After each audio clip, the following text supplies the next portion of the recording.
Commander, something you need? How's the Normandy performing? Is she everything they said she'd be? She's the best ship in the fleet, if you've got a pilot who knows how to handle her. Balance isn't what you'd expect. Takes a while to get used to that oversized drive core we got stuffed in the back, and her power can sneak up on you if you're not careful. The Normandy's probably too much ship for your average Alliance pilot, Commander. Lucky for you, I'm anything but average. I like to know my crew. Mind if I ask you a few questions? I can see where this is going. You did a background check on me, didn't you? Well, I'll tell you the same thing I told the captain. You want me as your pilot. I'm not good. I'm not even great. I am the best damn helmsman in the Alliance fleet. Top of my class in flight school, I earned that. All those commendations in my file, I earned every single one. Those weren't given to me as charity for my disease. What are you talking about? Are you sick? You mean you didn't know? Oh, crap. Okay, I've got Vrolik syndrome, brittle bone disease. The bones in my legs never develop properly. They're basically hollow, too much force and they'll shatter. Even with crutches and my leg braces, it's hard to get around. One wrong step and crack! It's very dramatic, but I've learned to manage my condition, Commander. Put the Normandy in my hands and I'll make her dance for you. Just don't ask me to get up and dance unless, you like the sound of snapping shin bones. Why does everyone call you Joker? It's a lot shorter than saying Alliance Flight Lieutenant Jeff Moreau. Plus, I love to make little children laugh. You're dodging the question. Look, I didn't pick the name. One of the instructors in flight school used to bug me about never smiling. She started calling me Joker, and it stuck. Why didn't you ever smile? Hey, I worked my ass off in flight school, Commander. The world's not gonna hand you anything if you go around grinning like an idiot. By the end of the year, I was the best pilot in the academy, even better than the instructors, and everybody knew it. They'd all got their asses kicked by the sickly kid with the creaky little legs. One guess who was smiling at graduation? I need to know more about this Vrolik syndrome if I'm putting my ship in your hands. Yeah, of course you do. It's an extremely rare condition. Nobody knows exactly what causes it. Genetic, maybe. It's treatable, but there's no cure. They classify my case as moderate to severe. I was born with over a dozen fractures, hip, thighs, ankles. My bones were already breaking in the womb. 100 years ago, I wouldn't have survived past my first year. Lucky for me, modern medical science has turned me into a productive member of society. You're not gonna break a bone trying to fly the ship, are you? I don't fly with my feet, Commander, so I'm fine as long as I'm in this chair. I gotta be real careful when I get up to take a piss, though. I can do my job as well as anyone on the ship. Better, actually. So don't worry about it. I'm not trying to make you uncomfortable. Let's talk about something else. Whatever you want, Commander. How'd you end up joining the Alliance? Look, if you're looking for an inspirational tale of the crippled kid overcoming impossible odds, you're gonna be disappointed. My mother was a civilian contractor working for the Alliance. I basically grew up on the Arcturus station back when they were building up the fleets. Spend all that time around Alliance ships, there's a good chance you'll end up going to the Academy. I have to go. All right, see ya.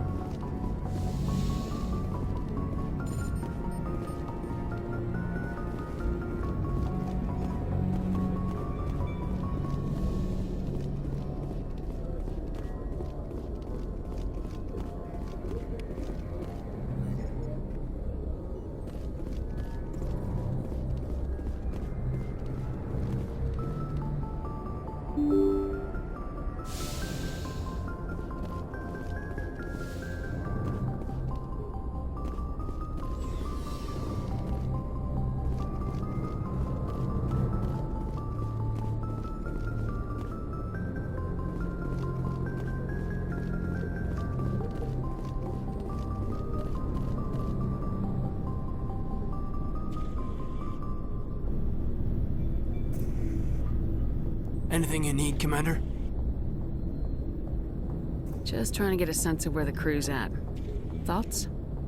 I've wasted enough of your time for now, Commander. We'll have time for personal debriefings later. What's your opinion on the last mission? I don't see how we could have done things any better. At least not without getting to Eden Prime sooner. And we were on the scene faster than any other Alliance ship could have been. We'll talk another time, Lieutenant.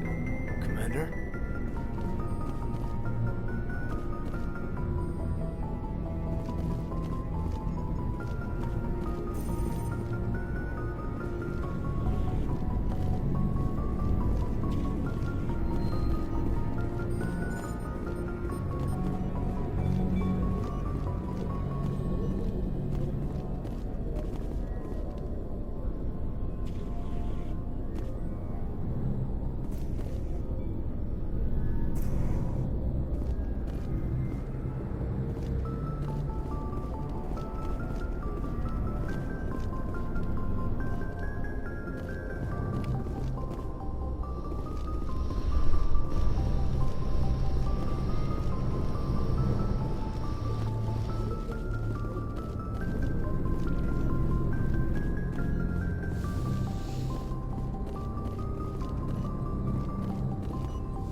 Yes, Commander?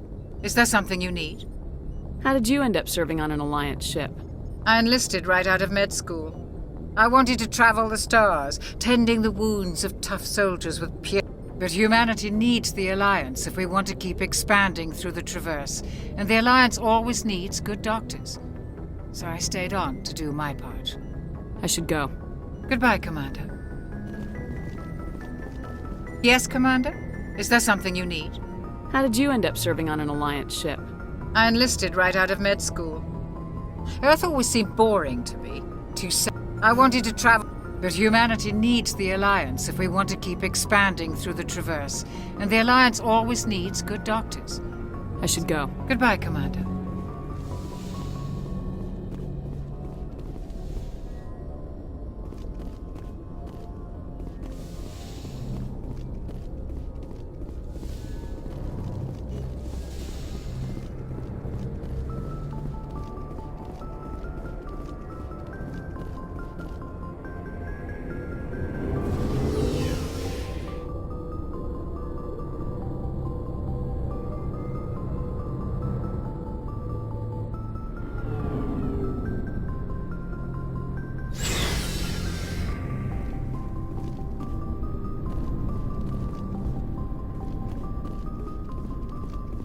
Nice ship you've got, Shepard. What can I do for you? What's your story, Rex? There's no story. Go ask the Quarian if you want stories.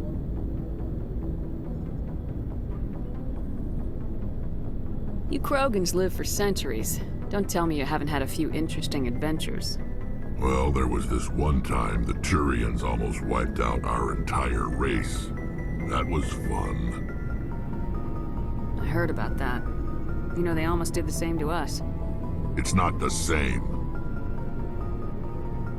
It seems pretty much the same to me. So your people were infected with a genetic mutation? An infection that makes only a few in 1,000 children survive birth? And I suppose it's destroying your entire species? I suppose it isn't all the same. I don't expect you to understand, but don't compare humanity's fate with the Krogan.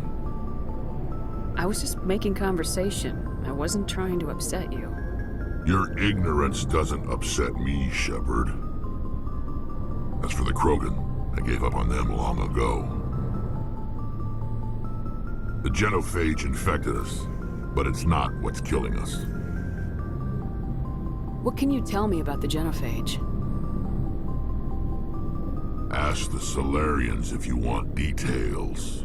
They made it. All I know, it makes breeding nearly impossible. Thousands die in stillbirth, and most never get that far. Every Krogan is infected, every one. And no one's rushing to find a cure. Why don't the Krogan try to find a cure? When was the last time you saw a Krogan scientist? You ask a Krogan, would he rather find a cure for the genophage or fight for credits? He'll choose fighting every time. It's just who we are, Shepard. I can't change that. Nobody can. Are your people really dying? We're sure not getting any stronger. We're too spread out. None of us are interested in staying in our own system. Lots of species have left their homes and prospered. But they go to colonize new worlds. We're not settlers. We're warriors. We want to fight. So we leave. Hire ourselves out. And most of us never go back. So long, Rex. Shepard.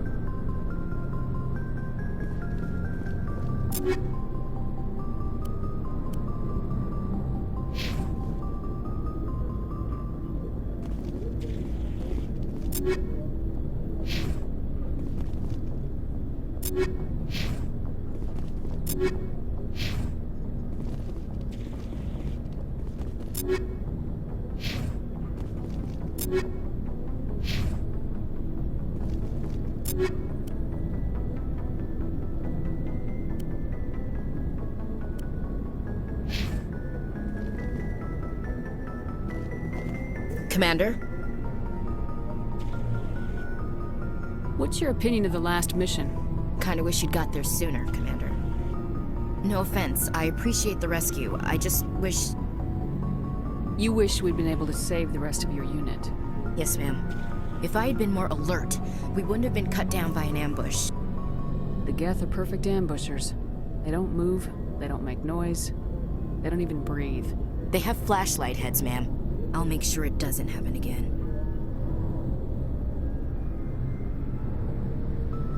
Do you have a few minutes to talk? One-on-one? I'm sorry, Commander. I need to get my duty squared away. I wouldn't mind talking more later, though. Dismissed, Chief. Ma'am.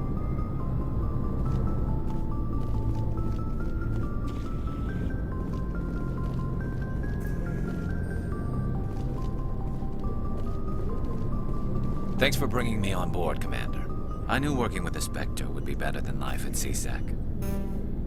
Have you worked with the Spectre before? Well, no, but I know what they're like. Spectres make their own rules. You're free to handle things your way. At CSEC, you're buried by rules. The damn bureaucrats are always on your back.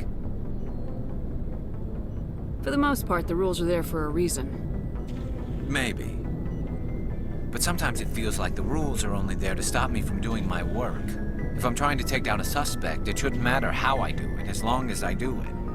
But CSEC wants it done their way. Protocol and procedure come first. That's why I left. So you just quit because you didn't like the way they do things? There's more to it than that. It didn't start out bad, but as I rose in ranks, I got saddled with more and more red tape. CSEC's handling of Saren was typical. I just couldn't take it anymore. I hate leaving. I hope you made the right choice. I'd hate for you to regret it later. Well, that's sort of why I teamed up with you. It's a chance for me to get off the Citadel, see how things are done outside CSEC. Either way, I plan to make the most of this. And without CSEC headquarters looking over my shoulder, well, maybe I can get the job done my way for a change. If getting the job done means endangering innocent people, then no. We get the job done right, not fast. Got it? I wasn't trying to... I understand, Commander.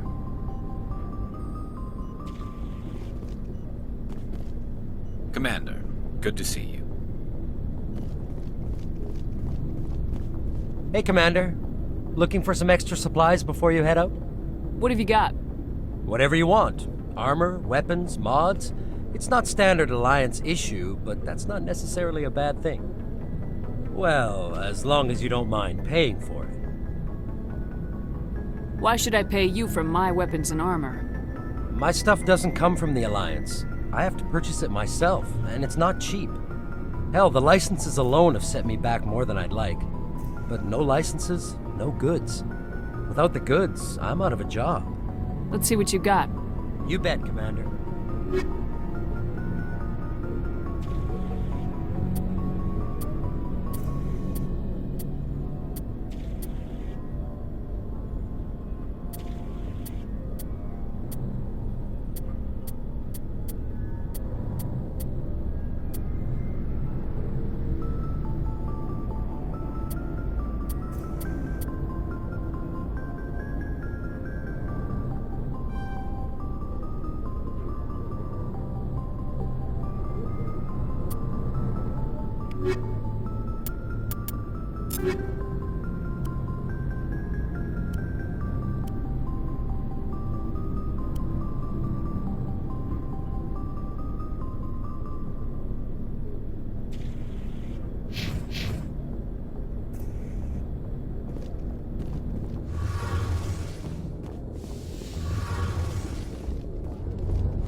Your ship's amazing, Shepard.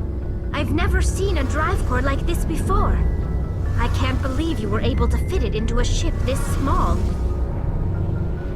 I'm starting to understand why you humans have been so successful. I had no idea Alliance vessels were so advanced. The Normandy's a prototype, cutting-edge technology.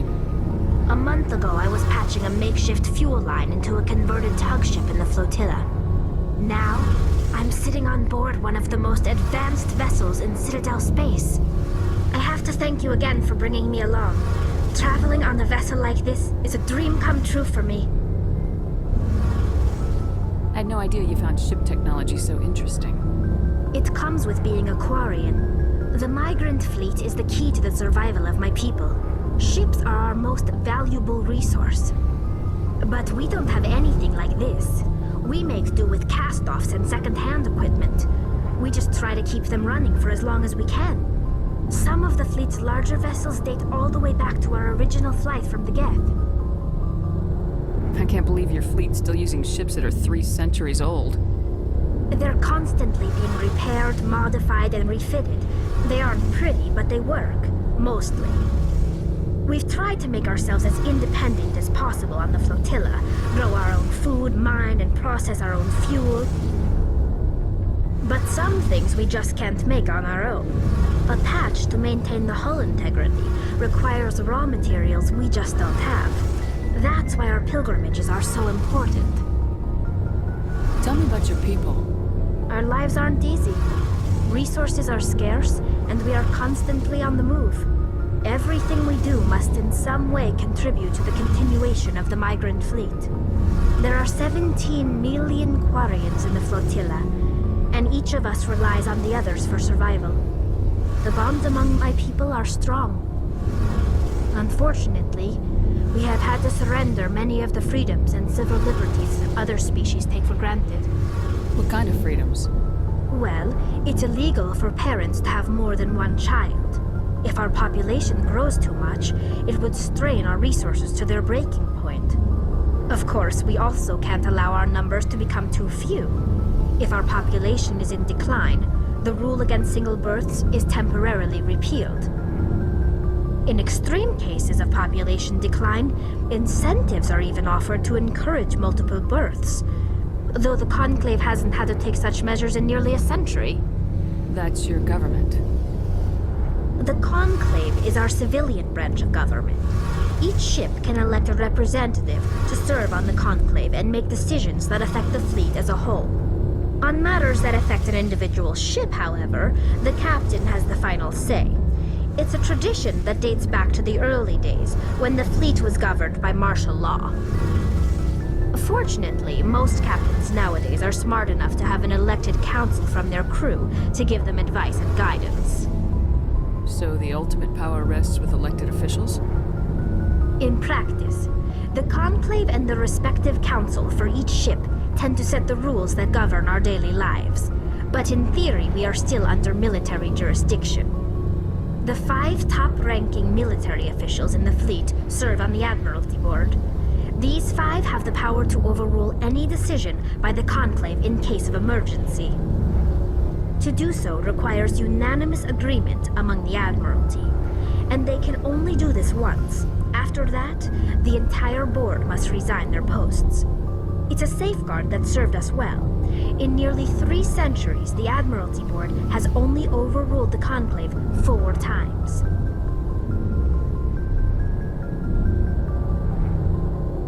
I want to know more about the Geth. I doubt I can tell you anything you don't already know. It's been almost 3 centuries since they drove my people into exile. All I know is the story of their origins, what they were when we created them, and how they turned on us. Interesting. The Geth were originally created to serve as an automated manual labor force. Initially, their intelligence was as limited as any VI. Over time, we made small modifications to their programming to allow them to perform more varied and complex tasks, bringing them closer and closer to true AI status.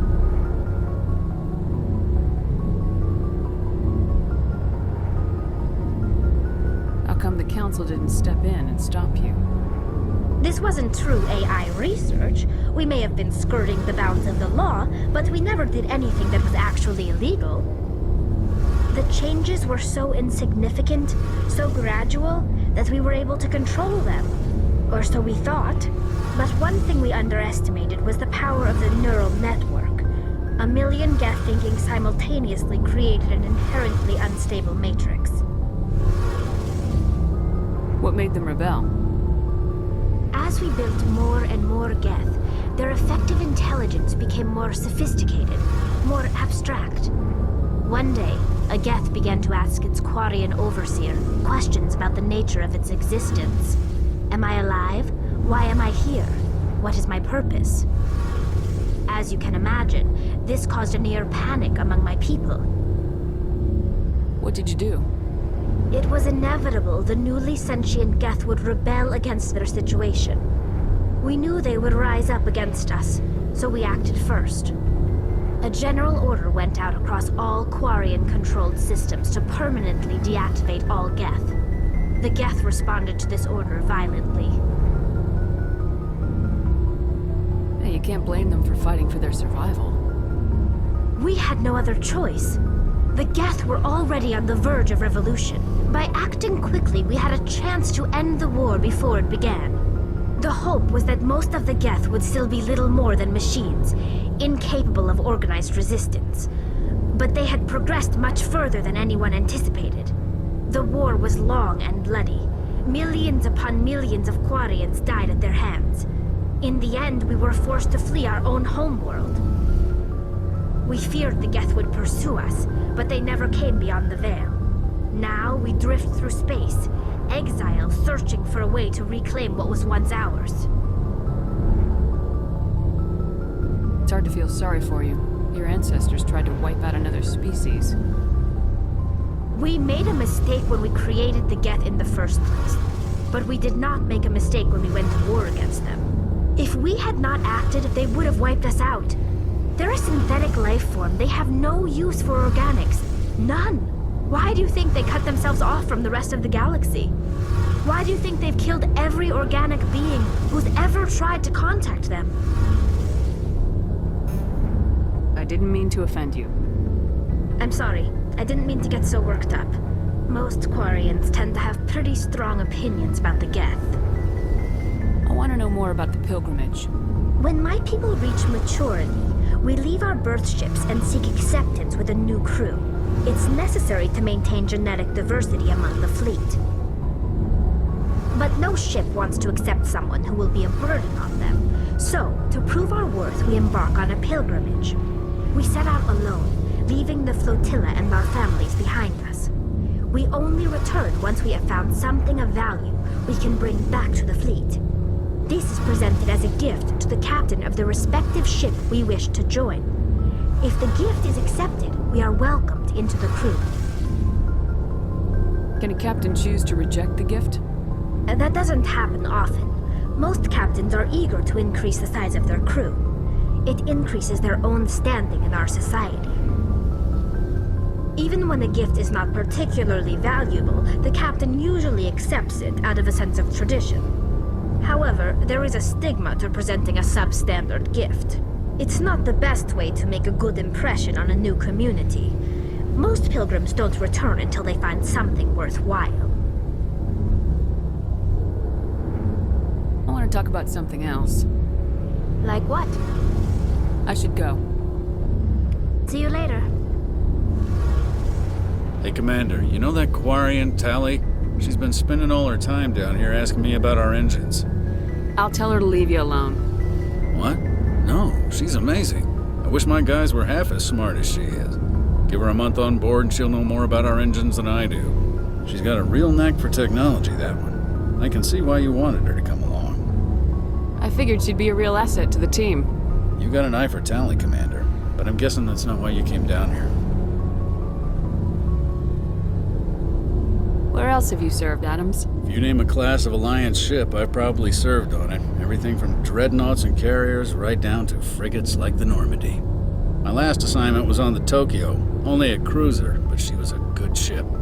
Couldn't hold a candle to the Normandy, though. Fill me in on the IES stealth system. How does it work exactly? You can't hide a ship out in space. They emit too much heat and radiation. Too easy for sensors to pick them up, unless you find a way to capture those emissions. So our stealth systems trap the energy we give off in storage sinks built into the ship itself. No emissions to give away our location. Eventually, the sinks have to be vented. More than a few hours silent running, and they overheat. Cook us inside our own hull. There's no way for anyone to detect us? A visual scan can still pick us up. Anyone looking out a window can see us plain as day. But you have to be pretty close to get an actual visual out in space. Most vessels rely on scanners. As long as the stealth systems are engaged, they can't see us. Not unless we accelerate to FTL speeds.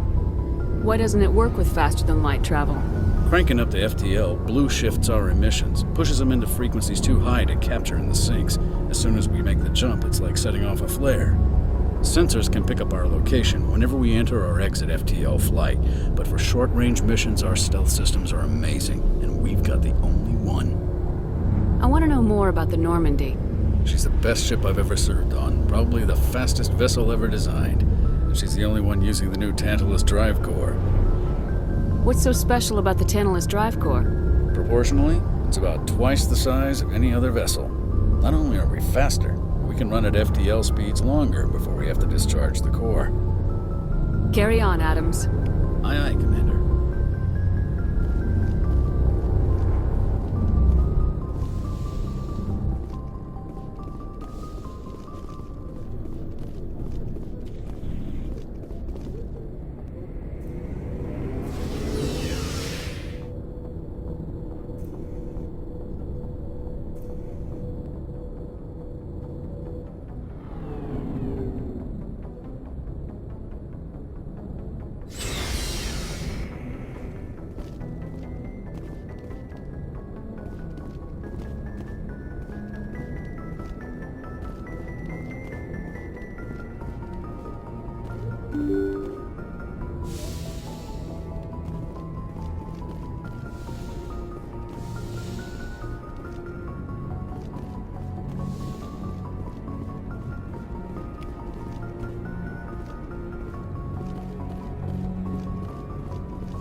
Commander, I'm picking up some strange readings.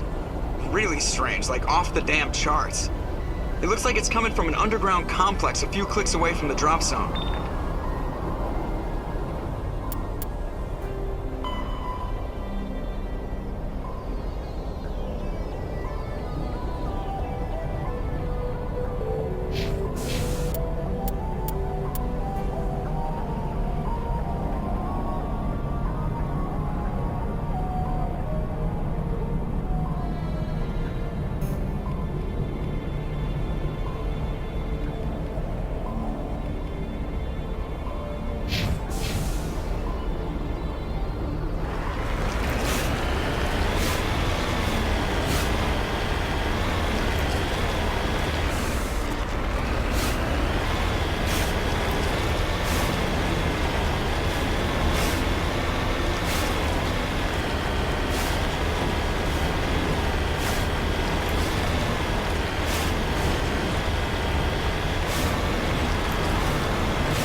They have height and cover.